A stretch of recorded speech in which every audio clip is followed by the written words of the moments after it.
tardes a todas, a todos. Bienvenidos, bienvenidas. Gracias por estar ahí y por escuchar un nuevo webinar hoy con Avalon Renovables, una empresa con grandes proyectos de hidrógeno y derivados del hidrógeno. Como norma, vamos a empezar recordando algunas pautas del webinario. Lo vamos a grabar. Espero que nadie tenga ningún inconveniente. Luego lo pondremos en nuestro canal de YouTube para quien quiera seguirlo en diferido. Os pedimos, por favor, que mantengáis los micrófonos apagados y si tenéis alguna pregunta, por favor, escribidlas en el chat de este webinar y al final se tratará de responder. Sin más, presentaros a Sergio Martínez, ¿no? Si no me recuerdo mal, Sergio. Así es. Que es el director de desarrollo de negocio de Avalon Renovables, una persona que lleva ya muchos años en este sector peleando y con gran credibilidad dentro de este sector del hidrógeno y sus derivados, y que espero que nos explique sus grandes proyectos porque son tremendamente interesantes. Sin más, Sergio, te doy la palabra. Te agradezco muchísimo tu esfuerzo por hacer este webinar con nosotros, con el clúster, al que animamos a todos siempre a apuntaros, porque es la única forma de poder empujar y poder ayudar a este sector del hidrógeno a través de asociaciones como la nuestra. Muchas gracias a todas y todos y espero que disfrutéis de este magnífico webinario. Adelante, Sergio. Muy bien, pues lo primero de todo, muchísimas gracias al Clúster Andaluz del Hidrógeno, a ti, Paco, por la organización del webinar, por empujar siempre y por poner los proyectos en Andalucía como punta de lanza dentro del sector del hidrógeno verde y sus derivados. A Rafael y a Dulce por organizarlo y por coordinarnos tan magníficamente bien para que, podamos transmitir a nuestros colegas de la asociación pues nuestra visión del mercado, lo que nosotros estamos haciendo y compartir al fin y al cabo nuestra experiencia, que creo que puede ser de valor para, de alguna forma todos a una tratar de dar un empujón definitivo a este maravilloso reto de la transición energética a través de los recursos tan magníficos que tenemos en España y particularmente en Andalucía, ¿vale? Si me permitís, primero sí quiero haceros una pequeña presentación de lo que es Avalon Renovables. Posteriormente, pues, explicar un poco la visión que tenemos nosotros del mercado y cómo, interpretando esa visión, hemos tratado de actualizar y de dar forma a nuestros proyectos. Y desde esa base, pues construir un desarrollo técnico-económico de los mismos hasta conseguir lo que consideramos proyectos tan competitivos que podemos estar en posición de disputar a países como Arabia Saudí, como regiones del norte de África y otras regiones en el mundo por la producción de hidrógeno competitivo, 100% renovable, para hacer la transición energética de toda nuestra industria. Bueno, sin más dilación, Avalon Renovables es una empresa que está desarrollando proyectos y cuyo objetivo es el poderse erigir en uno de los principales promotores y operadores de proyectos de producción de hidrógeno verde y derivados que evidentemente contribuyan de forma definitiva a la transición energética, ¿no? Tomamos la energía renovable como base y la molécula del hidrógeno para comenzar toda esa transición y, dotar a la industria española de soluciones competitivas y sostenibles, evidentemente. Estamos aproximadamente trabajando un pipeline de más de 3,5 gigavatios de hidrógeno verde en diferentes estadios, como os podéis imaginar. Y, desde que empezamos allá por el año 2019, siempre hemos tenido una vocación de trabajar bajo los criterios técnicos más rigurosos, en el sentido de, vamos a desarrollar proyectos renovables, muy bien, pero vamos a trabajar con nuestro propio equipo de ingeniería, vamos a optimizar los recursos de ingeniería, vamos a contar con un enfoque de gran escala, con todos los recursos dentro de la casa, para poder ir desde el punto de partida, desde la originación de los proyectos hasta la tramitación, gestionando todo el conocimiento de la propia ingeniería, de la tramitación e incluso de las economics en cuanto a CAPEX y OPEX del proyecto, para no desviarnos mucho desde la fase de originación hasta que empezamos la tramitación. Evidentemente hay un viaje muy largo, ¿no?, en todo este itinerario, pero bueno, desde nuestro punto de vista, al tener esas capacidades dentro de la casa, podemos tener ese grado de flexibilidad, incurrir en menos costes de desarrollo y ya desde el inicio ser competitivos a través de nuestro conocimiento y a través de toda la experiencia que tenemos en el desarrollo de energías renovables a gran escala y de proyectos industriales. En el año 2019 nos dimos cuenta que, evidentemente, como otros tantos, más allá de la inyección de la energía a red, pues teníamos que ir pensando en otras cosas porque ya no iban a ser tan rentables esos proyectos y porque tener ese recurso tan competitivo deberíamos utilizarlo para algo más, ¿no? Y fue cuando empezamos, evidentemente, a trabajar junto con otras instituciones a nivel europeo y con otros jugadores del mercado a dar forma a todo esto. Durante estos 4 años, desde el año 19 hasta el año 23, hemos ido consolidando todos nuestros proyectos con foco muy claro en Andalucía, por una simple cuestión de que en Andalucía contamos con unos recursos magníficos a nivel de disponibilidad de terrenos, disponibilidad de agua e incluso unas infraestructuras de primer orden, ya sean gasísticas, ya sean portuarias, y que esto nos permite pues desarrollar lo que nosotros consideramos nuestro modelo óptimo, que es proyectos a gran escala para la producción de hidrógeno verde, ¿vale? Es verdad que también hemos ido gestionando la cartera que arrastramos antiguamente de proyectos renovables, proyectos solares y proyectos eólicos que estamos desarrollando. Y bueno, hemos tenido la fortuna de poder en 2025 ya ejecutar uno de nuestros proyectos en la provincia de Cádiz con inyección a red y esperamos iniciar también la construcción de otro proyecto de inyección a red que, bueno, que ya tenía su trazada desde hace tiempo para poder trabajar. Y, por supuesto, empezamos a tener ya los ready de algunos de los proyectos de hidrógeno verde e incluso derivados de valoración energética, y otros proyectos de valorización energética a finales de este año para empezar la construcción a principios del año que viene. Pero eso os daré más detalles, ¿vale? Bueno, no voy a profundizar mucho más. Sí que es verdad que Avalon no es una empresa pues con un gran histórico de desarrollo y ejecución de proyectos, pero sí el equipo directivo que conformamos Avalon tenemos mucha experiencia en todo este sector, ¿no? Hemos trabajado en empresas como TSK, como Acciona, como Enagás, como Siemens, como Solarig, como EDPR, etcétera, y como Enel, efectivamente, y al final, pues bueno, toda esta experiencia de proyectos renovables e incluso proyectos industriales y energéticos como ciclos combinados, pues nos ha hecho tener esa visión de la complejidad de los proyectos, de la multidisciplinaridad de los proyectos y de cómo conjugar todos los elementos para poder tener éxito en el desarrollo, la estructuración financiera, la ejecución y, por supuesto, la puesta en marcha y operación de los proyectos, ¿vale? Nuestra misión y visión yo creo que no dista mucho de todos los que estamos conformando el clúster andaluz del hidrógeno. Queremos elegirnos en uno de los principales movers en cuanto a liderar la descarbonización industrial, la vanguardia de la descarbonización industrial y, por supuesto, lo queremos hacer de una forma sostenible, como no puede ser de otra forma, competitiva y asegurando el suministro energético. Para nosotros estos 3 conceptos son fundamentales. La sostenibilidad, evidentemente, porque queremos jugar con las nuevas reglas de lo que nos está demandando la sociedad, soluciones energéticas que sean sostenibles y que no, y que sean compatibles con la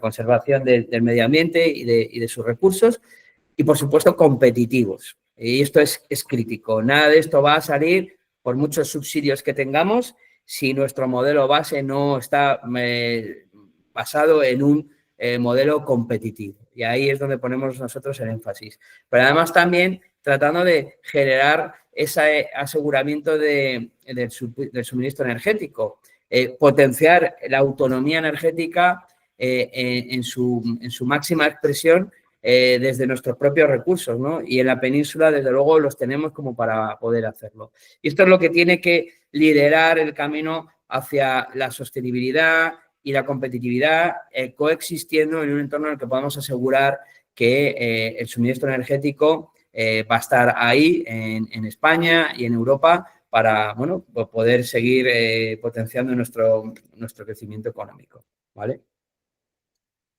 Perdonad que me he saltado alguna que otra slide. Bueno,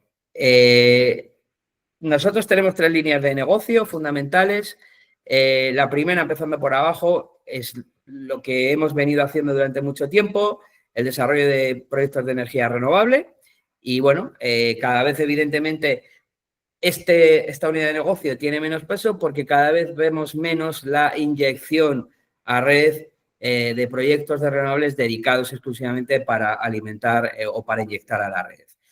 Y luego, evidentemente, comentaremos y desarrollaremos todo esto más, ¿vale? Pero bueno, aún así hemos hecho proyectos y hemos construido y estamos ya operando algunos de estos proyectos. Luego, por otro lado, tenemos proyectos de valorización energética, ¿no? Aquí lo que estamos tratando de hacer es en zonas muy concretas, como por ejemplo puede ser la provincia de Jaén o incluso la provincia de Málaga, identificar aquellos residuos orgánicos derivados de una industria potente, como puede ser el sector oleícola en Jaén o en Málaga, para utilizar esos residuos y mediante procesos de valorización, ya sea a través de digestato o incluso a través de biomasa, poder desarrollar proyectos de biogás y de biofueles. Aquí en este sentido sí que ya estamos muy avanzados en uno de nuestros proyectos estrella, que es el proyecto de H2 Alperujo Martos, que va a ir en combinación con otro proyecto que tenemos en Valdepeñas para la producción, por un lado, de biogás y luego, por otro lado, en otro proceso en paralelo para la producción de metanol y SAF, ¿vale? Y luego, en último lugar, pero no menos importante, sino todo lo contrario, que es nuestra joya de la corona, por así decirlo, es toda la unidad de negocio que tiene que ver con el desarrollo de la molécula del hidrógeno verde.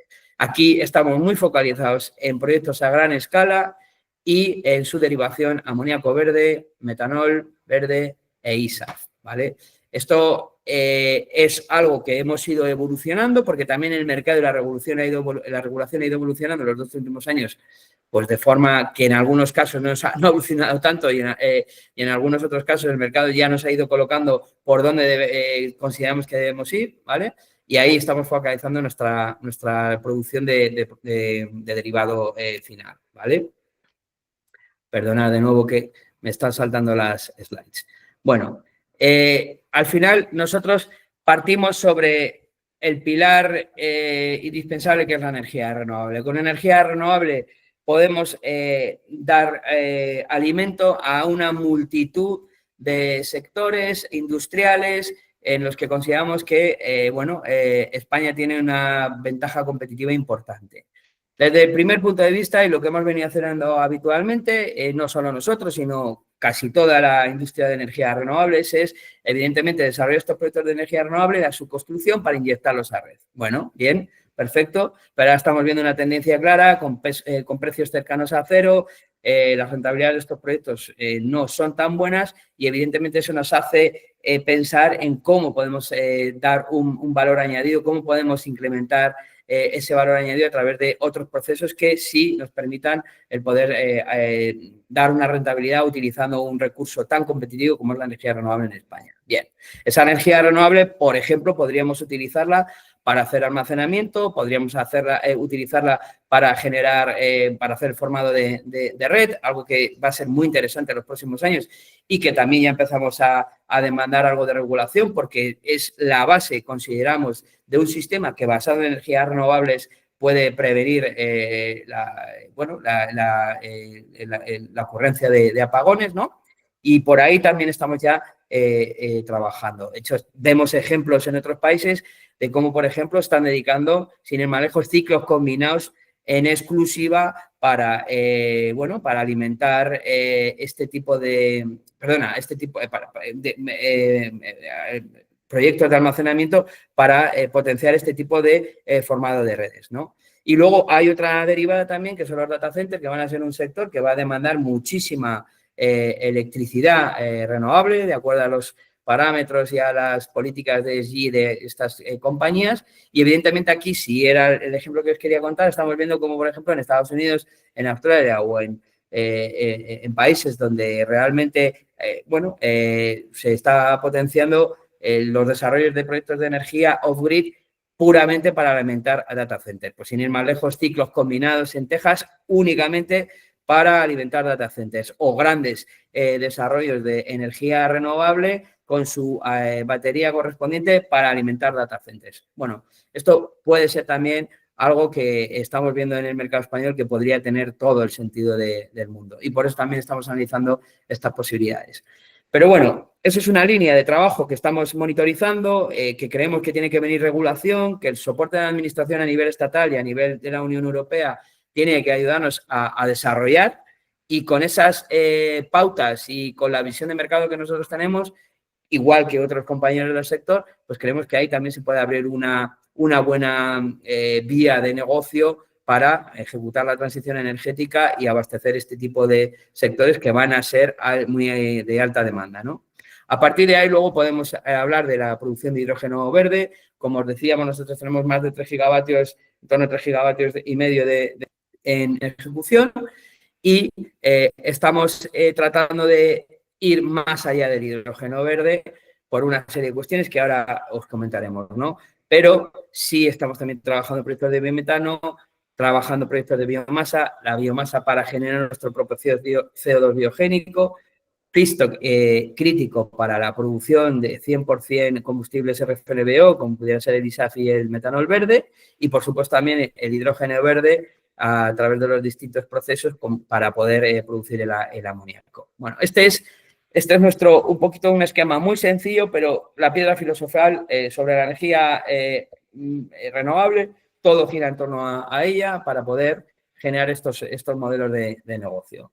Nuestro pipeline, no me voy a extender mucho aquí, pero sí tenemos un foco muy claro en Extremadura, en Cádiz, efectivamente, la provincia de Cádiz, donde tenemos nuestros proyectos más emblemáticos, Ciudad Real, Huelva, en Jaén, donde también ahí tenemos algo de desarrollo de hidrógeno verde, pero también sobre todo de biogás, Murcia, Sevilla y otra serie de proyectos en otras provincias que están en una etapa no tan madura, que bueno, nos están llevando a tener un pipeline en torno de más 3,5 gigavatios. Evidentemente, todo esto lleva asociado, y ahora os explicaré un poco más de detalle en nuestra formulación, una gran implantación de energía solar fotovoltaica y también, por supuesto, y esta es una de las claves, una gran implantación de sistemas de baterías, ¿vale?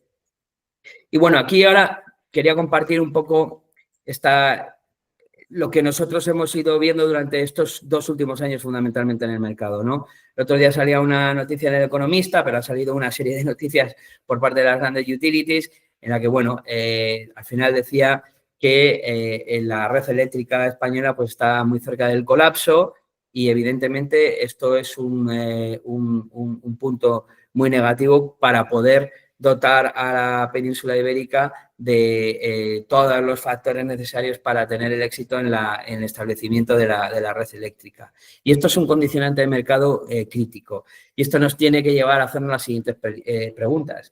¿Qué hacemos? ¿Gestionamos el electrón o gestionamos la molécula en cuanto al punto de vista de transporte y logística?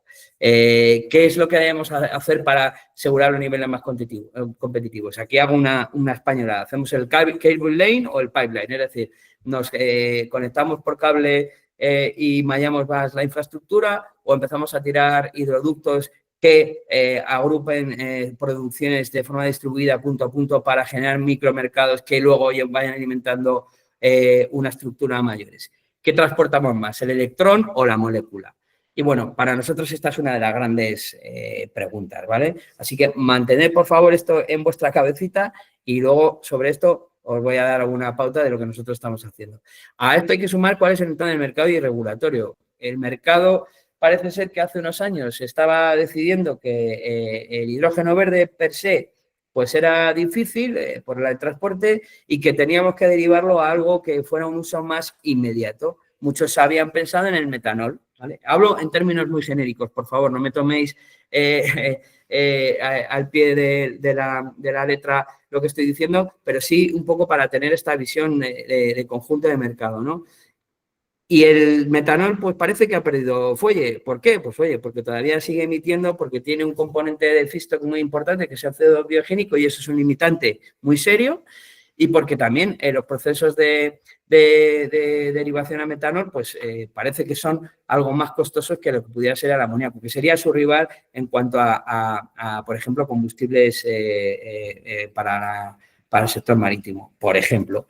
¿Qué hemos visto? Pues que hace poco sí se está haciendo la transposición ya de la Red 3, o al menos que está en periodo de información pública la transposición de la Red 3 para el transporte marítimo, que la IMO ya ha tomado ha dado sus primeros pasos para que esto pase, pues que la tramitación, podemos decir que en algunas comunidades se facilita más que en otras, que no hay una homologación en cuanto a la tramitación de algunos proyectos que pudieran denominarse como estratégicos, que el entorno competitivo cada vez es mayor y que España, si no gestiona de forma adecuada todo lo que tiene que ver con regulación y tramitación, permisología, puede perder esa competitividad. Vemos como países como Arabia Saudí, el norte de África, propio Egipto, pues ya están lanzando proyectos muy competitivos que van a suministrar a nuestros vecinos de la Unión Europea.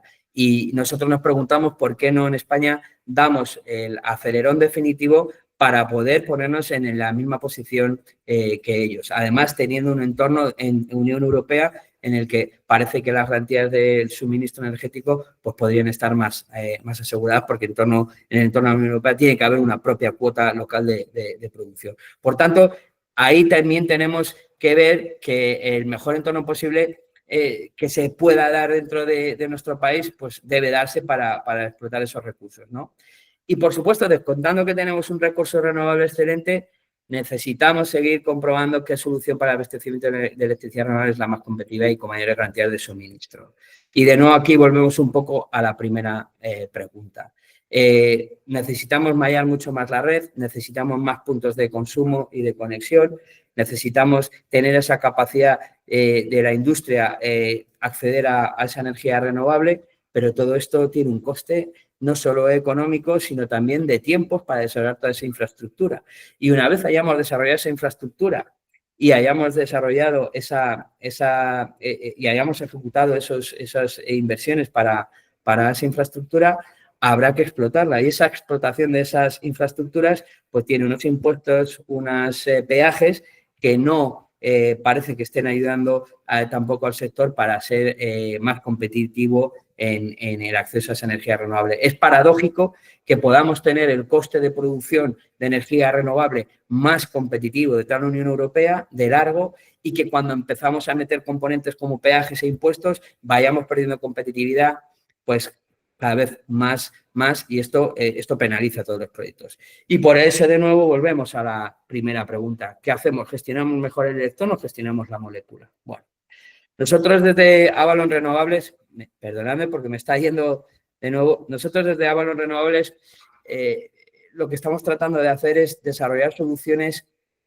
que se basen en el autoconsumo en el mayor grado posible. Esto implica, por supuesto, mayores inversiones a nivel de CAPEX, pero mucha menor inversión a nivel de OPEX, que es al final el que le pega duro en el LCOH a los proyectos de producción de hidrógeno, ¿vale? Y para eso hemos focalizado 3 zonas en concreto: las bahías de Algeciras y Cádiz, la bahía de Huelva y el entorno en el que estamos trabajando en Jaén junto con Valdepeñas, Ciudad Real. Ahí estamos desarrollando proyectos que lo que tratamos de hacer es, con un autoconsumo sobredimensionado y basado 100% en fotovoltaica y con unas baterías también sobredimensionadas, tratar de asegurar el mayor autoconsumo posible para llegar al máximo las horas del electrolizador. Y de esta forma asegurarnos un LCOE competitivo que deriva en un LCOH competitivo. Nuestros LCB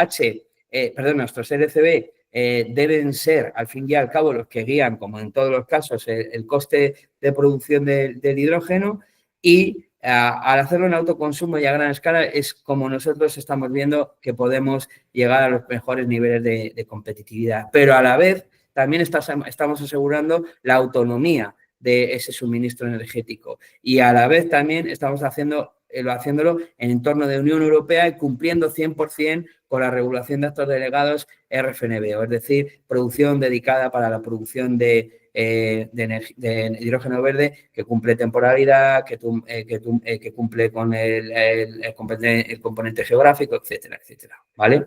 Entonces, nos focalizamos en estos 3 proyectos. Proyecto de Bahía de Algeciras y Cádiz, donde estamos trabajando ahora lo veréis más en detalle porque es donde me voy a detener más para explicaros nuestro concepto y compartirlo con todos vosotros y de esta forma, pues, hoy intercambiar nuestra experiencia.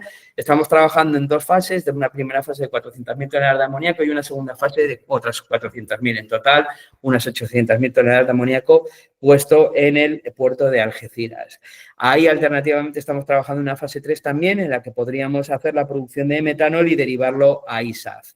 O una cosa o la otra o parte de ambas. Pero bueno, vemos que realmente el ISAF cada vez puede tener más demanda de mercado y hay un willingness to pay, hay una predisposición a pagar por ISAF más que como lo vemos nosotros ahora mismo en el metanol. El metanol es verdad que puede tener aplicaciones muy en el corto plazo, porque evidentemente ya hay buques que queman metanol y fuel, como habitualmente lo han venido haciendo, pero vemos que los volúmenes que va a necesitar la industria del transporte marítimo van a ser muy grandes y no vemos el metanol ahí en sus niveles más competitivos. Sí, a lo mejor vemos el metanol para su aplicación en biofueles, en biodiéseles, en industria farma, en plásticos, en otras aplicaciones y a gran escala si vemos el amoníaco como un combustible que pudiera dar servicio a la industria marítima. Es nuestra visión particular, hemos visto esta tendencia y estos cambios también en el propio mercado español y bueno, es nuestra visión de mercado. Luego en el puerto de Bahía de Algeciras, pues bueno, ahí también estamos trabajando en la producción de metanol para producción de ISAF. Y en el proyecto de H2 Alperujo Martos, a partir del residuo de la aceituna, a partir del alperujo y otra serie de combinaciones de residuos orgánicos, vamos a generar 2 procesos, uno de digestión y otro de biomasa, para por un lado generar biogás y luego confluir también en la producción de la captación de CO2 de biomasa y de esa digestión para generar nuestro propio CO2, generar un proceso de producción de metanol y del metanol a la producción de ISAF, en combinación con otro proyecto que tenemos en la provincia de Ciudad Real. Estos son nuestros 3 proyectos estratégicos, ¿vale? Pero dejadme que os cuente un poquito más acerca de lo que sería el concepto, ¿no? de nuestro proyecto de autoconsumo. Y para ello, daros una pauta que seguramente habéis oído hablar de nuestros proyectos en la bahía de Algeciras y Cádiz. Nosotros aquí estamos hablando, como os decía, de 3 fases y estamos distribuyendo una serie de proyectos, donde veis aquí estos circulitos que pone H2, y ahí lo que estamos haciendo es trabajar en la producción de hidrógeno verde basado en una alimentación a través de energía renovable, fundamentalmente fotovoltaica, en una relación aproximadamente de 1:3 y también con el divisionamiento apropiado de baterías, ¿vale? De esta forma, nosotros de base intentamos asegurar un LCOE muy competitivo, por debajo de los 35 euros megavatio hora. Lo que también estamos haciendo, y no vamos a renunciar a ello, es tratar de gestionar posibles accesos a la red de distribución para complementar algunas horas baratas que pudiéramos captar de la red por ser productores de hidrógeno verde y acorde al acto delegado, esa capacidad de la red que nos dé ese upside, ese plus hasta en torno a 7.000 horas. Podríamos decir que estamos en el autoconsumo en torno a 6.000 horas. Imaginaros el dimensionamiento de baterías y fotovoltaica que tenemos para nuestro electrolizador, pero bueno, hemos modelizado cientos de posibilidades y al final estamos en un modelo en el que consideramos que con ese autoconsumo en un alto grado podemos estar en LCOEs en torno a 35 o 40 euros megavatio hora sin tener una alta disposición de la red y, por supuesto, sin estar sujetos a PPAs, ya que nosotros podríamos optar a esas horas baratas de la red que ya hemos estudiado también durante los últimos años de operación de NOMIE y que consideramos que por regulación van a tener que venir sí o sí, ¿vale? De tal forma que nos plantamos en una LCOE de 35-40 euros megavatio hora que nos pueden dar la dimensión de un LCOH por debajo de 3 euros kilogramo. Claro, seguro que estáis ahora diciendo, pues esto cómo puede ser, si nosotros estamos en torno a 4,5, el índice de mi gas que estamos trabajando estamos todos a 4,5. Bueno, es muy simple. Nosotros tratamos de no depender de la red lo máximo posible. Lo que hacemos es simplemente tener conexiones en distribución con un mínimo para hacer un upside y manejar la carga del electrolizador. Pero, evidentemente, lo que queremos evitar es que el PPA nos penalice en compatibilizar una generación eólica con una generación fotovoltaica 24 horas 7 y que eso tiene un coste, no sé, por ahí 60, 55, 45 euros megavatio hora, más el peaje de turno, más el impuesto de turno. No vemos que esta sea la solución para grandes proyectos a gran escala, no por lo menos en este momento. ¿Vale? Y por eso nosotros hemos decidido gestionar el autoconsumo. Además, vamos a estar de esta forma sujetos simplemente a nuestra propia producción, sin los altibajos ni las complicaciones que pudieran derivarse de un PPA que eventualmente en algún momento pudieran no ser todos los rentables que se habían trabajado, como han pasado en muchas ocasiones, oye, y dejarnos un poquito sin más. Una fase 2 en la que ahí damos un salto más y podríamos ampliar potencia y bajar también incluso el LCOA para la producción de amoníaco, y en una fase 3 en la que sí estamos ya trabajando un plan para meter energía de red. Es el ejemplo vivo de cómo nos está penalizando el LCOE, el LCOH y, por supuesto, finalmente el LCOA. Entonces, todas estas cuestiones son críticas para nosotros. Sabemos que la gran mayoría de los proyectos están teniendo un dimensionamiento, digamos, pequeñito en autoconsumo, o se están desarrollando PPAs en exclusiva para alimentar grandes industrias, pero insistimos, el PPA está penalizando no solo la estructura del propio precio del contrato de compra de energía, sino el impuesto y los peajes que se tienen que pagar. Y este es un factor para nosotros crítico. Hemos comprobado en el modelo que metiendo baterías a gran escala a precios evidentemente competitivos, en los que estamos estudiando la curva, pues nos pueden posicionar en niveles muy competitivos, en niveles de poder estar de tú a tú con proyectos de Arabia Saudí o del norte de África. Y solamente por una cuestión de dedicar mucho más el autoconsumo con el recurso y la infraestructura que tenemos en España antes que esperar de una infraestructura que nos va a penalizar en costes y que también tenemos que ver cuándo va a llegar, porque que se tiene que ejecutar también. En nuestra, digamos, parte más compleja es la de cómo casamos todas esas producciones. Evidentemente es lo más complejo y ahí estáis viendo que nuestro proyecto está desarrollando un tubo que va a coser todas esas producciones y que lo va a llevar hasta una planta en Algeciras. Nosotros estamos trabajando con los logísticos más importantes del país para de alguna forma conformar una solución conjunta que sean compatibles con la red troncal y que permita desarrollar aquellos mercados que están viniendo antes que la propia red troncal. Y a partir de ahí, pues sí crecer en un mallado y en unos mercados que consideramos que tienen que venir. ¿Por qué? Porque hay buena producción porque hay buen recurso y por tanto puede haber una buena producción de hidrógeno verde y derivado, y porque estamos cerca de unos puertos más importantes en cuanto a tráfico marítimo de Europa y del mundo. Y por tanto también para nosotros esta cuestión es crítica, ¿no? Acercarnos al mercado y acercarnos de los logísticos más relevantes del país, ¿vale? Por otro lado, aquí, bueno, nosotros tenemos una estrategia muy clara en los proyectos de permitting, y es aunar en el mismo lugar la solar, la batería y la planta de hidrógeno, ¿vale?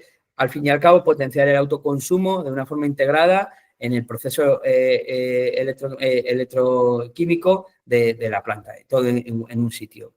Y, por supuesto, también el uso de agua regenerada. Hemos trabajado en distintos ámbitos para asegurarnos el suministro del agua, que es crítica para la producción del hidrógeno. Y, al final, también tratar de dotar al proyecto de un régimen de autonomía importante para asegurar ese LCOE fuera del protocolo de PPAs, incluso desarrollando nuestro propio pipeline. Bueno, ahí tenéis una serie de fechas donde estimamos tener los proyectos listos en RTV, estamos ya trabajando en los procesos de FID y enfocando el FID del proyecto para finales, la primera fase para finales del 2026 y tenerlo en producción en torno a mediados finales del año 29, ¿vale? Entonces, este es un poco el enfoque que nosotros estamos dando a nuestros proyectos. Sabemos que es muy disruptivo, sabemos que está enfrentado a la tendencia general, que es pedir grandes puntos de consumo, pero claro, que resulta que en España, si pides 500 megavatios, vete tú a ver dónde te dan 500 megavatios en un solo punto. Si quieres generar cierta competitividad, mejor ahora mismo no tener que pasar por la red y no preveemos que en los próximos 5 o 10 años sea más competitivo pasar por la red. Y, por supuesto, también, si eres un industrial o que quiere desarrollar sus propias soluciones de combustibles sostenibles o de vector energético, oye, ¿por qué no hacerlo en un grado de autonomía suficiente que te permita controlar tus costes desde el minuto 1? ¿Vale? Sin más, evidentemente tenemos un equipo importante entre las dos oficinas de Madrid y Sevilla, somos unas 85 personas, trabajan aproximadamente en Sevilla unas 45 o 50 personas, donde tenemos el grueso en cuanto a la tramitación, la gestión de los terrenos, la gestión de la ingeniería, hasta los niveles de FEL 1 y evidentemente también ahí es donde estamos trabajando todas las cuestiones relacionadas con los desarrollos de los proyectos a nivel ingenieril y, por supuesto, también de dónde ubicar estratégicamente cada uno de esos proyectos, ¿vale? Y, bueno, por mi parte, simplemente insistir en compartir esta solución que entiendo que al mercado le está resultando difícil de aceptar, pero vemos en otros grandes proyectos por todo el mundo que los proyectos de autoconsumo pueden tener todo el sentido y en España, con el recurso tan excelente que tenemos y un buen precio de baterías debidamente dimensionado, podemos alcanzar niveles de LCOH que están en niveles de poder competir y erigirnos en un centro de suministro de hidrógeno verde y derivados muy importante dentro de la Unión Europea. Y hasta aquí os puedo contar, abierto a preguntas. No sé, Rafael, si las gestionáis desde vuestro centro de control, pero por supuesto aquí dispuestos a contestar lo que sea menester. Sí, no sé si alguien tiene... Ah, mira, por aquí está preguntando Federico Alcalde. Burella, buenas tardes. ¿El MOU con Enagas es para la construcción y operación del hidroducto? El MOU con Enagas es un trabajo que estamos desarrollando para, primero, la viabilidad y la optimización de ese hidroducto. Y, por supuesto, en principio, para la optimización del almacenamiento y distribución en las zonas en las que vamos a tener la planta. Y, por supuesto, estamos también trabajando para ver cómo podemos compatibilizar con su infraestructura troncal y, por qué no decirlo, con la parte de negocio que no tiene que ver tanto con el negocio regulado, ¿vale? Vale. Tenemos una siguiente pregunta de Alberto Conesa. ¿Cuántos kilovatios son necesarios para producir 1 kilogramo de hidrógeno? Mira, esa pregunta es altamente técnica, voy a tomar nota y te prometo, Alberto, que nuestro director de EPC, Rafael Lapique, te va a dar contestación a lo largo del día de hoy, ¿vale? Porque él tiene el dimensionamiento apropiado para darte ese dato. Ese tipo de preguntas también nos llegan al clúster con frecuencia. Perdonad, si queréis abrir micrófonos, podéis preguntar sí, tampoco somos directamente, que no yo, podéis preguntar por aquí por el chat, pero que podéis abrir micrófonos. Luis Moyano dice, buenas tardes, ¿tenéis preferencia por alguna tecnología de electrolizadores, fabricantes chinos u occidentales? Agnósticos puros y duros. Es verdad que vemos que los niveles del electrolizador europeo están ya en niveles que no los veíamos hace 2 años y por tanto ahora mismo los estamos revisando con mucho más cariño y bueno, también hay una serie de cuestiones relacionadas con la instalación, la operación y el mantenimiento que pues, pueden sugerirnos que un europeo nos puede dar más garantías que un electroculador chino. Pero la competitividad del chino sí hemos visto que a la hora de la verdad, cuando se tiene que instalar aquí en Europa, pues bueno, el diferencial no es tanto. Vamos a dejarlo en esto. Pero ahí somos agnósticos completamente. Vale, tenemos otra pregunta perdona, que me van bailando aquí las... Alberto Conesa dice, se entiende que un kilo es un kilo a 700 bares, entiendo que pone aquí. No sé, Alberto Conesa, no sé si quieres hablar. No estoy entendiendo la... Hola, sí, buenas tardes, ¿me oís? Sí, Sí. Alberto, te oímos, alto y claro. ¿Qué tal? No, yo es que he hecho la pregunta de cuántos kilovatios se necesitan con un electrolizador normal o de última tecnología para producir un litro de hidrógeno, pero se entiende que es presurizado, es decir, a 350, 700 bares, no es para que se entienda la pregunta. Pero bueno, como veo que no lo tenéis el dato, nosotros estamos viendo muchos proyectos, pero lo que me comentan es que los electrolizadores tienen plazos de entrega muy largos. ¿Cuál es más o menos el plazo de entrega de un electrolizador? ¿Según qué fabricante? Bueno, pues ya sabes también que muchos fabricantes europeos están duplicando y triplicando capacidades y estamos hablando en algunos casos 2 y 3 años desde que hacemos el pedido, bueno, por así decirlo, una primera especificación en torno a 1 año y medio, 2 años cuando hacemos el pedido ya en firme. Los chinos ahí tienen un poquito más de rapidez, entendemos que tienen un poquito más de rapidez, pero te voy a ser sincero, la prueba real de mercado, que es que se compren y se vendan muchos electrolizadores y que se cumplan los plazos de entrega, todavía no lo hemos visto porque no es un mercado que esté dándose con esa dinamicidad. No es como los transformadores, por ejemplo, que hay una fabricación muy limitada y una alta demanda. Aquí también, pero es que todavía no hemos empezado a ver cuál es realmente la capacidad de respuesta de toda la producción a nivel europeo y a nivel chino. Esa es la realidad. Muchos proyectos están cayendo, muchos proyectos se están anunciando y el fabricante electrolizador, cuando tiene que meter en su planificación de producción, pues bueno, tiene que corregir constantemente. Y esa carga base todavía no se está dando. Por tanto, cuando no hay una carga base y no hay una demanda sostenida, luego los tiempos pues pueden variar. Así lo vemos nosotros. No sé si coincides con mi punto de vista, pero bueno, así lo vemos nosotros. Muchas gracias. Gracias, Alberto. Voy a sacar aquí al estrado a la gente que pregunten más. Guillermo Figueroa, ¿quieres hablar y hacer la pregunta esta que tienes por aquí? Sí, buenas, ¿qué tal? He puesto la cámara, pero no sé si ahora se me ve. Sí. ¿Qué tal? Guillermo Figueroa, responsable de estrategia en Fundación Hidrógeno Aragón. Nada, la verdad es que la pregunta, bueno, el webinar ha caído en un momento interesante, ¿no? Porque a finales de la semana pasada salió, digamos, la actualización de la lista de la subasta europea del hidrógeno. Y entiendo que pues, los proyectos de Villamartín H2 y Puerto Serrano H2 son de Avalon, han salido de la lista y preguntaba pues eso por las razones con las cuales no se había llegado a firmar el contrato con Cinea. Pues muy sencillo. Nosotros estamos poniendo avales para pedir puntos de consumo y de conexión, tanto para proyectos renovables al uso como para proyectos de hidrógeno.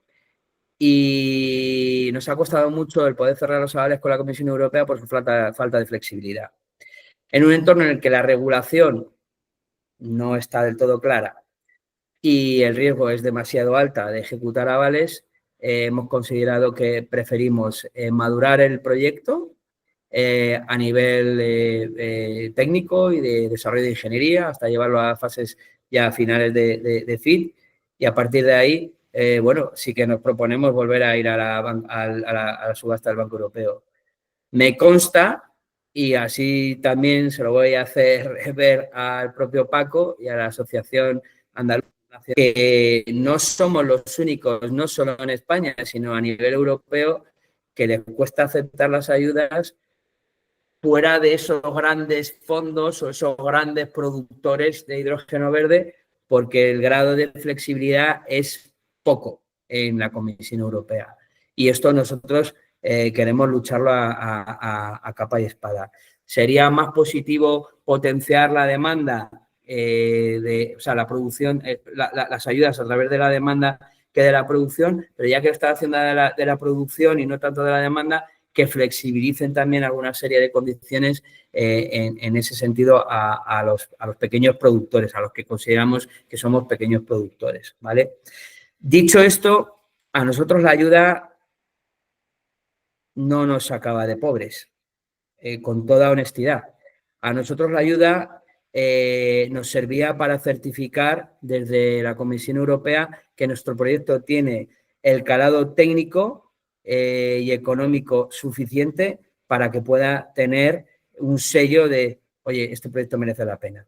Os podréis imaginar, tú que estás en la Asociación de Aragón o Rafael, que trabajáis con grandes empresas y que trabajáis con pequeñas empresas, lo que supone para una pequeña empresa tener que probar que puede ser un player en el sector. Un sector industrial donde hay grandes jugadores y hay grandes barreras de entrada. Bueno, pues nosotros en ese sentido creemos que hemos hecho un check, que podemos seguir optando a estas ayudas, que encontraremos la fórmula para poder volver al Banco Europeo de Hidrógeno si fuera realmente algo que realmente necesitamos necesario y que es considerado estratégico entre la compañía. Pero insistimos, no nos sacaba, nosotros no buscábamos la subvención, no buscábamos la subvención como tal. Y diréis, ¿qué estás diciendo? No es nuestro modelo está basado en un gran grado de autoconsumo, que es el que nos da competitividad.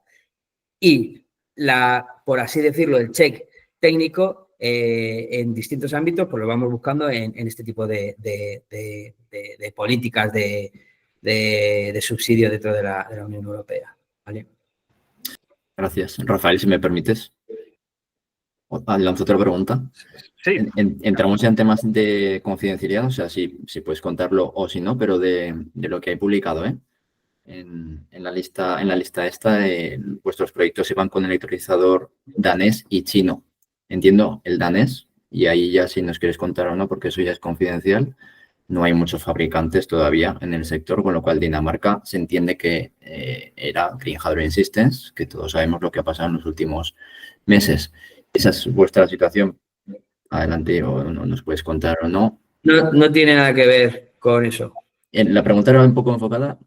Cuando estás cerrando y ya un poco curiosidad, desde el centro de investigación nosotros no tenemos vivimos esas situaciones, pero de una manera diferente, ¿eh? Pero cuando estás desarrollando un proyecto, ¿no? Como los vuestros, estás cerrando o estás cerca de cerrar contratos o tienes una relación muy cercana con un fabricante electrolizador y de repente entra en quiebra o entra en ERE o como lo llamen ahí en Dinamarca y empieza a desaparecer, y esta semana pasada también pues se ha anunciado que ThyssenKrupp lo ha comprado por menos de 10 millones los activos y la planta, la gigafactoría que tenían.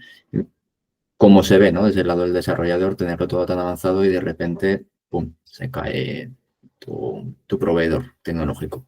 Pues es un riesgo que estamos monitorizando constantemente, porque volvemos a la pregunta, creo que era de Alberto, los tiempos de suministro. Los tiempos de suministro pues pueden ser 2 o 3 años o pueden ser 0, porque cuando le vaya a hacer el pedido resulta que sus capacidades no den abasto y tenga que quebrar. O que sus soluciones no estén debidamente probadas porque no ha habido una continuidad en su producción y haya hecho una producción tan estandarizada y de vuelco que falle, que haya un fallo sistémico y no puedan suministrar. Nosotros por eso somos agnósticos y tenemos que ir evidentemente a tratar de cubrir esos riesgos. ¿Qué está pasando? Como en el propio sector con los desarrolladores, si nos incluimos, hay una selección natural. Todo esto es una selección natural. ¿Quién tiene más espaldas para aguantar hasta que esto realmente empiece a consolidarse? Y lo mismo pasa con los desarrolladores, con los productores y con los fabricantes de electrolizadores. Al final nos lleva a tener que pensar que es más fácil tener que ir a grandes marcas y pagar un premio por tener ciertas garantías. Y no solo eso, también ir a grandes marcas y ir a esos premium de garantías para asegurarnos que hay una instalación adecuada, que hay una ingeniería que casa perfectamente con el resto de la integración del proceso y que luego va a haber unos servicios y un mantenimiento adecuado. Entonces, esto es importante y esto es algo que todavía no hemos visto a gran escala, que está por ver y que, bueno, quien pueda hacerlo, pues entendemos que van a ser grandes marcas. ¿Vale? Poco más te puedo decir porque lo que ha pasado con los daneses, pues bueno, pues poco sabemos todos también, ¿no? No puedo comentar mucho más. Genial, gracias. Gracias, Guillermo. Tenemos otra pregunta de Javier Ariza. Javier, si quieres comentarla. No sé si estará Javier. Sí, un momentito, estoy activando el micro y la cámara. Ok, perfecto. La cámara no me deja, pero bueno, el micro entiendo que sí me escucháis. Sí, te escuchamos. Yo soy de la Agencia Andaluza de Energía y bueno, me ha interesado mucho también la presentación que habéis hecho porque se centra mucho aquí en Andalucía, en particular en Cádiz. Entonces, me interesaba saber un poco qué estimaciones tenéis de avance de esta puesta en marcha de los proyectos. Entiendo que es un poco, no tirar la piscina, pero hacer estimaciones con mucha incertidumbre de por medio. Pero bueno, un poco por ir sabiendo, por intentar ir acotando qué es lo que tenéis en mente, ¿no? Hacia dónde estáis apuntando. Sí. No, ahí os había compartido una serie de fechas que van cumpliéndose en función de los hitos que ya tenemos tramitados y los permisos que vamos a empezar a ir levantando en los próximos meses. Nosotros estimamos que entre el Q2 y el Q3 del 29 estarán las primeras 300 a 400.000 toneladas disponibles. ¿Vale? Esa es la estimación que tenemos. Y por eso estamos trabajando en todos los ámbitos, con todos los players de primer orden, a nivel logístico, político, técnico, hablo político, evidentemente, para dar la relevancia que este proyecto puede tener para la propia comunidad de Andalucía, ¿no? Entonces, es un proyecto que consideramos que es estratégico, que va a ser un game changer en Andalucía, sí, completamente. Esto es la primera fase de una producción que se puede ir agregando y ponerlo en el puerto de Algeciras y en conexión con ese tubo que se está trazando, que se va a trazar desde Huelva a Algeciras. Fijaros qué hub de producción de metanol y de amoníacos se pueden dar en este eje, ¿no? Por tanto, creemos que vamos a contribuir de forma definitiva a este desarrollo y queremos hacer toda la política de comunicación y de estrategia lanzada a todos los niveles para que nos demos cuenta de que, oye, que aquí tenemos una oportunidad magnífica. Sí, pero bueno, dicha esa respuesta política, nuestro objetivo es entre el Q2 y el Q3 del 29 tenerlas entre las las primeras 350 y 400.000 toneladas de producción de amoníaco en Algeciras.